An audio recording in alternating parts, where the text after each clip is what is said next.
Hey-ho, creepy friends and weirdos, and welcome to the Strange Vibes Horror and Weird Fiction Podcast. I'm your sinister host Sylvia, bringing you tales of the mad, macabre, darkly comedic, or just plain weird. We have a thrilling lineup for you tonight. First, The Whispering Shale by RJ Butler as a greedy conman comes in contact with powers far greater than his. Then, Alex C Telander reads part 1 of his story, Waterfall. A writer grieving for his wife has unusual encounters. You might want to tune in to Alex's shivery podcast as well. All links are in the description. Now, kick back and turn down the lights, but not too far down, lest the monsters get you, and enjoy. The Whispering Shale by RJ Butler. Oakdale bashed the guy's head in with a rock before dumping his body into the water. The splash was little more than a gulp of the Danube. The current seized the corpse, dragging it beneath the reeds. Jeremiah Oakdale rolled his shoulders, relief flooding him. He felt the familiar lightness after a necessary deed. His hands quivered, not with fear, but from the pleasant afterglow of exertion. He wiped them on his jacket, steadying himself as the exhilaration faded. As he surveyed the dark water, a thought nagged at Oakdale. Should have found an easier mark, idiot. The man had noticed the gleam of Oakdale's wristwatch and lunged for it. It was predictable, pathetic, and completely inconvenient for a gentleman like Oakdale, who preferred his violence tidy and premeditated. He walked back to the hotel, the old relic tucked between the river and dark hills. Its towers jabbed at the night, windows glowing faintly. Aristocrats loved it. For Oakdale's purposes, perfect. Isolated, elegant. Multiple sins fed here. Oakdale, from Lofton's place, Cumbria, looked as if he'd never worked. Thin, stylish, with a cologne-ad smile. People trusted him. He built a career on it. Confidence tricks, impersonation, forged signatures, disappearances. Gentleman criminal, or, poetically, a wolf in shimmering cufflinks. He was about to marry Jennifer Colt, a wealthy American socialite. She wanted Europe before the wedding. Poor Jennifer. Sweet, gullible Jennifer. She chattered about dresses and folk music while Oakdale nodded, planning which lake would claim her. He smoothed his hair as he stepped into the lobby. The night porter stiffened, an irritating sense of hatred passing between them. The porter was, however, inconsequential. Once the wedding and the subsequent tragedy occurred, Oakdale would be far away, Vienna maybe, or perhaps Paris. From the lobby, Oakdale made for the bar. He ordered a whiskey. It burned away blood and river water on his tongue. He readied for another as the lounge doors creaked open. The stranger entered.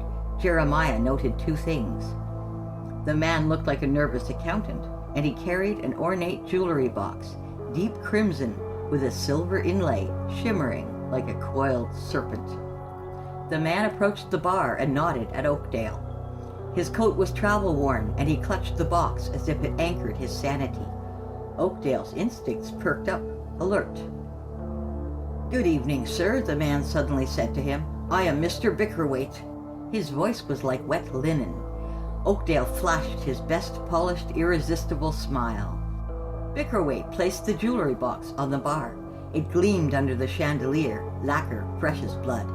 Gold spirals crawled over it, writhing as if alive.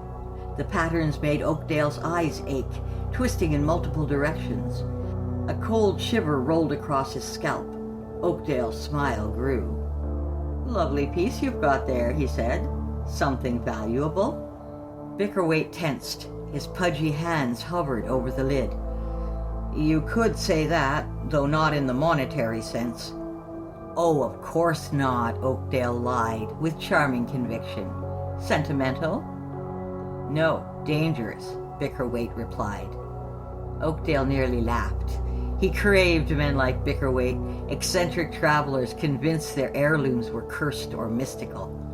That made his work simpler, the ideal mark, a con man's paradise. They drank together. Oakdale steered the conversation, learning Bickerwaite had spent years wandering Eastern Europe. Ruins, collapsing monasteries, forgotten valleys, pre-human shrines, a place called Forma, supposedly older than Babylon. Oakdale feigned fascination, mentally calculating resale and escape. Bickerwaite claimed he'd visited the Black Stone, calling it an anchor among the spires of the universe. Its geometries defied logic, its presence felt aware. The object in the box, he said, should keep the stone and its voices quiet. Them, Oakdale thought, concealing a smirk. This is going to be delicious. A rich madman hoarding trinkets to protect him from imaginary horrors. My bread and butter. Well, Oakdale said, patting Bickerwaite on the shoulder, I'm sure you have had quite the journey. Perhaps some rest? They parted company on the stairs, Bickerwaite carrying the red box like a lover over the threshold. Oakdale's heart thrummed in greedy rhythm. He had to have it, and he would take it. His confidence was intoxicating. He slept grinning, until sleep turned it sour. He stood in a valley beneath churning yellow clouds, a monolith towering in shadow. The Black Stone, slick, porous, humming vibrations inside his skull. Pale figures pirouetted, tattered robes shimmering. Voices wove syllables. Oakdale didn't understand, yet recognized them as ancient and powerful. Hastur, Hastur. Above the stone, something vast stirred. It was like a blind titan shifting, dull and booming, a cosmic pulse vibrating through the marrow of his dreams. And then, faintly, the piercing lullaby came, soft and sweet, a childlike voice humming in the darkness, words not meant for human ears. Oakdale gasped awake, sweat soaking his brow. Morning came. Gray light seeped in. Jennifer left 3 notes, each with a giggle and a heart, a dress fitting. Oakdale barely read them, mind narrowed to one purpose, the box. He located Bickerwaite at dusk, alone by the lakeside terrace, staring towards the line of trees. The crimson jewelry box rested at his side like a loyal dog. Oakdale approached him calmly, perfectly serene. Care for a walk, Mr. Bickerwaite? Oakdale asked. It's a beautiful evening. Bickerwaite hesitated. His eyes flicked to the jewelry box, and then back to Oakdale. Yes, he replied finally. A breath of fresh air might do me the world of good.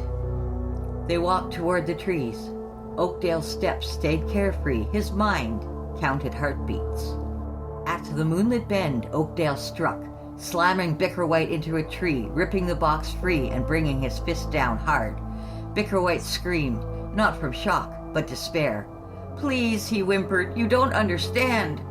Oakdale smashed his head against the bark, once, twice, thrice. Then silence, only insects humming. Bickerwaite slumped. Oakdale stood, panting, the box under his arm, heart pounding in misguided triumph. Of course I understand, Oakdale mocked. You are a fool. With calm, Oakdale dragged the body off the path. He checked for witnesses, dumped the body in the cold water, and returned to his suite. He placed the box on the desk of his room, savoring the moment before opening it. Inside, a single piece of gray shale lay. What the fuck? Oakdale blurted out. It's worthless, utterly worthless. Oakdale picked it up. Fury flashed, then froze as the fragile shale, a thin scrap, hummed a familiar tune, not vibrating, but resonating from within, impossible to block out. A lullaby, faint, sweet, intimate.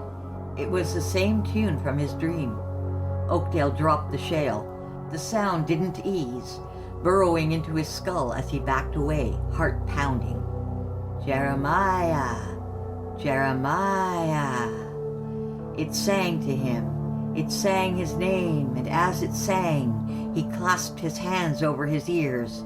Still the lullaby crept inside, rattling his bones. Oakdale did not sleep that night. He dared not close his eyes. The lullaby from the shale was soft like a breeze under the door. As midnight deepened and the black sky bled through the windows, the whisper sharpened. Words surfaced, non-human. Oakdale rose from the bed.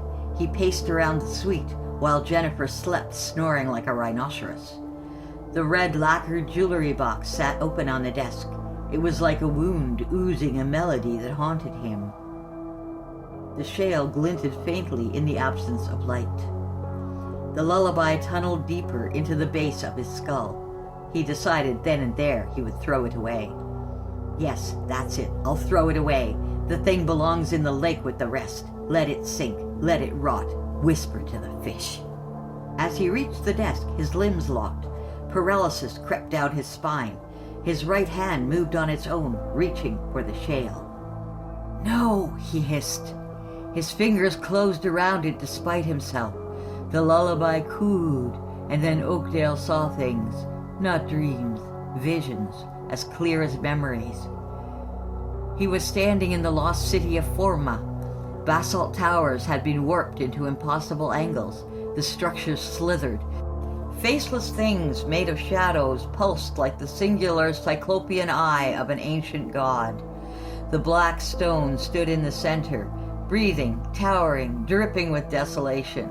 As around it people danced, jittering robes moving with puppet-like precision, as the lullaby inside Oakdale's head rose into a sweltering chorus, 1,000 star-born throats clustered in a scream. Oakdale's body trembled. Oakdale tore himself free from the vision with a scream. The shale fell from his fingers, but it continued to whisper. His mind felt like it was slipping away, unmoored from reason. Oakdale grabbed an empty wine bottle and smashed it, aiming the jagged edge at the shale, but his arm seized in midair. His muscles spasmed. He could not bring the glass down upon the shard. The lullaby deepened. It shifted registers. A low oceanic drone like the universe's aching heart trembled as Oakdale dropped the broken bottle, panting. He could not destroy it. He could not abandon it. He felt it inside his head. The morning brought light and a splitting headache. Oakdale washed and dressed, forcing himself through each motion with careful precision, fighting the trembling in his hands as anxiety gnawed at him beneath the thin veneer of normalcy. The whisper had not ceased in the night, not once. He found Jennifer at breakfast in the hotel restaurant, her face sparkling with excitement. He knew it was about the wedding, something foolish like the lace or floral arrangements. Her rouge lipstick was bright, and her laughter shrill. Oakdale sat across from her. His hands were clenched beneath the table. "Darling," she chirped, "you are pale. What's the matter?" "Headache," he said through clenched teeth. He could still hear it, the darkening sound of the whispering shale as it sang its soft lullaby. Jennifer kept talking. The lullaby grew louder. He excused himself rather abruptly before rushing out into the corridor, where he leaned against a column and gasped. The rest of the day stretched out painfully like slow torture. Oakdale wandered the grounds of the hotel, a drunk ghost, forced to suffer in silence as the whispering drove nails into his skull, while the melodic melody continued to reverberate in his ears. By the time night arrived again, Oakdale was already drunk. He drank until the room blurred at the edges before he got up and casually staggered toward the lake, the shale in hand. At the water's edge, he hurled it into the dark waters, his body trembling as he wished that he himself could be a ripple on the surface. Then he laughed. It was a madman's laugh, and with the laughter came the whisper inside his skull. He howled, clutching his head as agony exploded within. The lullaby surged, deafening. His fingers pressed hard into his temples, but no pressure could compare to the violent storm churning in his mind, words coiling, suffocating, threatening to shred him from within. Falling onto the grass, he saw things from the corner of his eye, crooked silhouettes that rose out of the water, a tattered yellow robe blowing in the wind as a writhing tendril reached out to him, squirming in squamous succulence from the watery depths. Oakdale tried to block it out, rising to his feet and rushing back to his suite, cackling as he ran, looking back only once to witness the submergence of a singular tentacle. The night porter knocked on the door just after sunset. "Mr. Oakdale, I must speak with you," he said. No reply. "There has been a report regarding the missing guest, Mr. Bickerwaite." No answer. Oakdale looked at his own reflection in the mirror. Anyone else would have seen an English gentleman, but in his eyes he saw the swirling emptiness of the cosmos as a presence coiled within, as subtle as a serpent. He heard the whispering shale. He heard the lullaby and the soft, decaying tenderness of Azathoth. He fumbled, straight razor in his hand as it moved without permission, the blade gleaming. He raised the razor and slashed. Once, twice, thrice. The third tore open his throat, arterial spray painting the glass. Oakdale collapsed on the floor, twitching.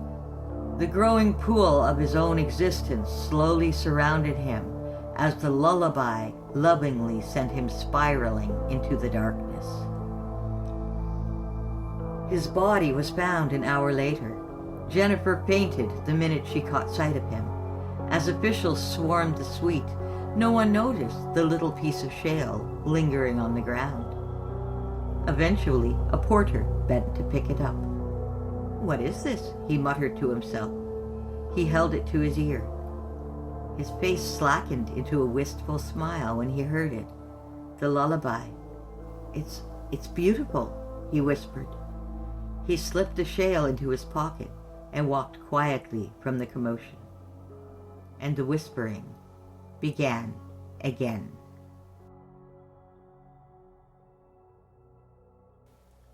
Robert Cumming writes horror and weird fiction under the pen name RJ Butler.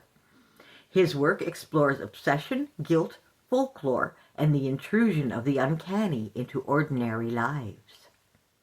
And now, here's Alex with part 1 of Waterfall.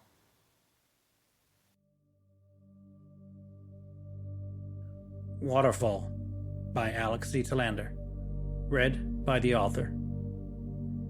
Albert hit the button to turn off his car, and it made a series of strange sounds like he was shutting down a spaceship. Electric cars were like that. He reached over the center console, grabbed his iPad and keyboard from the passenger seat, and got out. It was 6:04 a.m., and there wasn't a soul to be seen in the state park. He was completely alone, and that was exactly how he wanted it. People would start arriving later, but it wouldn't be for at least an hour, maybe more. This was his prime writing time, and he knew that once he got started, he'd get into his groove. If people came by and said hi, he could give a little time to acknowledge them and get back to the writing without breaking stride, as long as he was in his groove.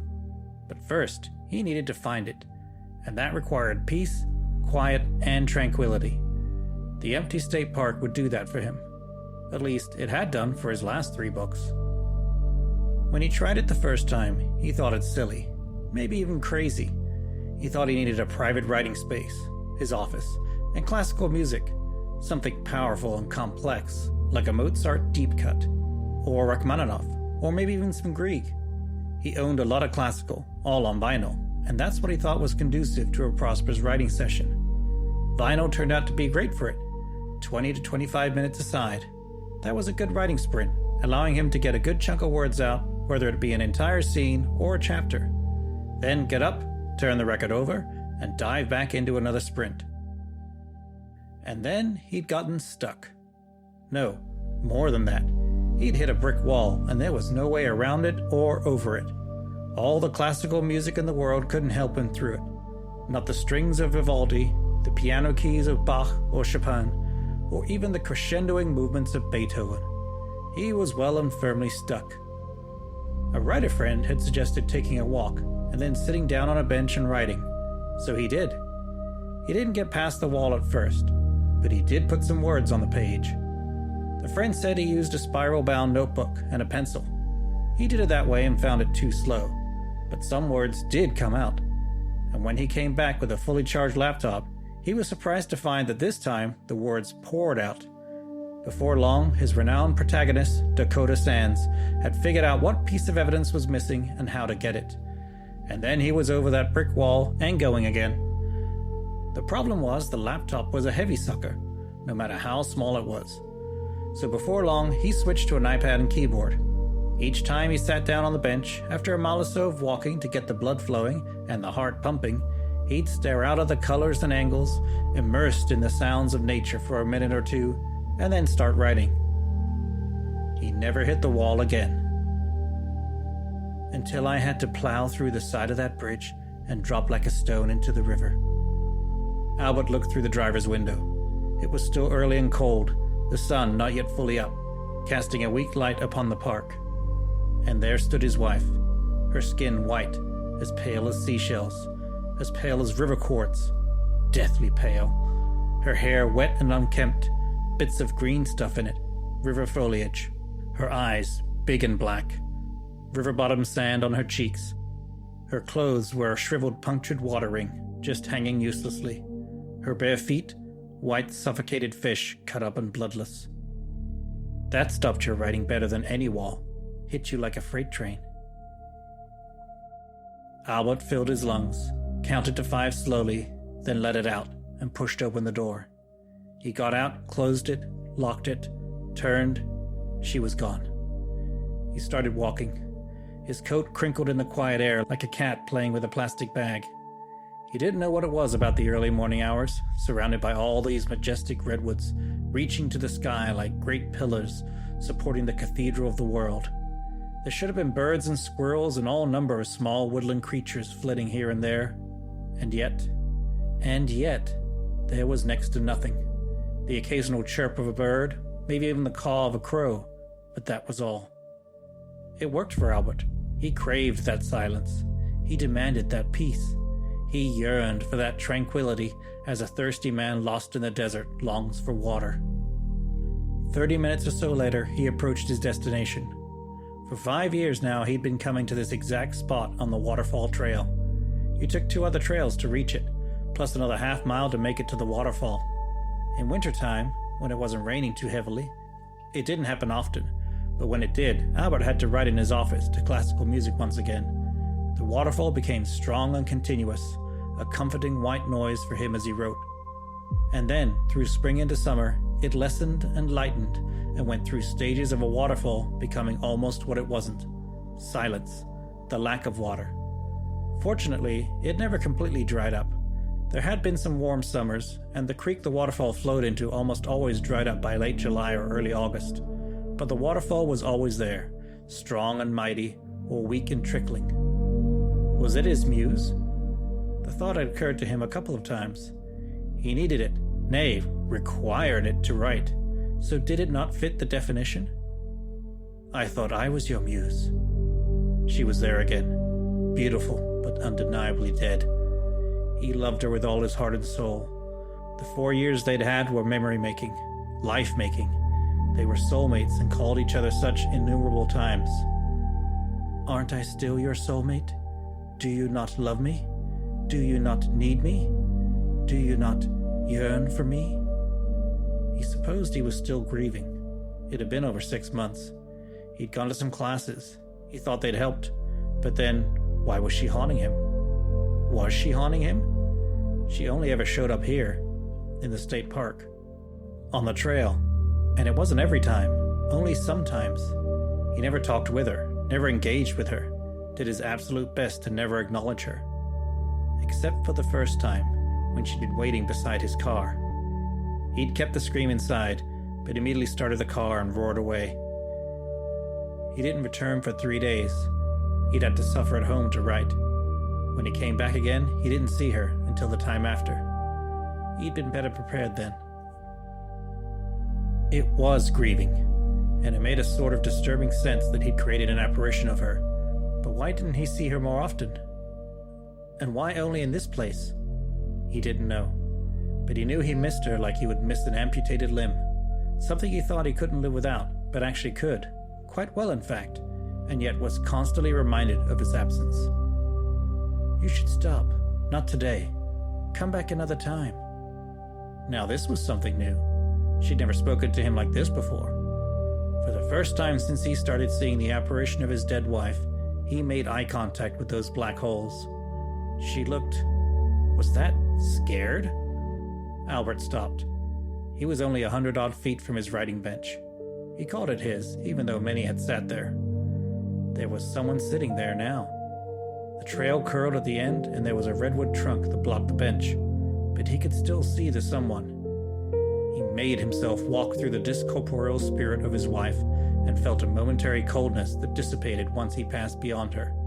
He strode onwards, not sure what he was going to do once he reached his spot and found it occupied. He came partly around the turn and then stopped again. He could see it now. If he'd been carrying anything, he would have dropped it. The first few times with the iPad and keyboard he'd carried them, they would have broken, but they were safely tucked away in his backpack, along with water and snacks. He stared and couldn't believe what he saw. His eyes were receiving the details, sending them to his brain, but the organ wasn't accepting them, refusing to categorize them for what they were.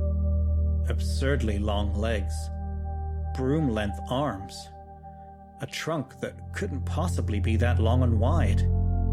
The man, for it had to be, was at least 7.5 feet tall, maybe 8.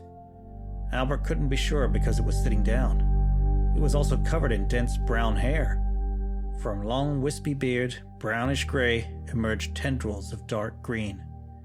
The head turned like it was on a swivel, while the body remained facing the waterfall, the head of thick hair and beard moving with it. The man looked at Albert. It wasn't a man. It was a Sasquatch. A fucking Bigfoot. Albert knew he shouldn't be here.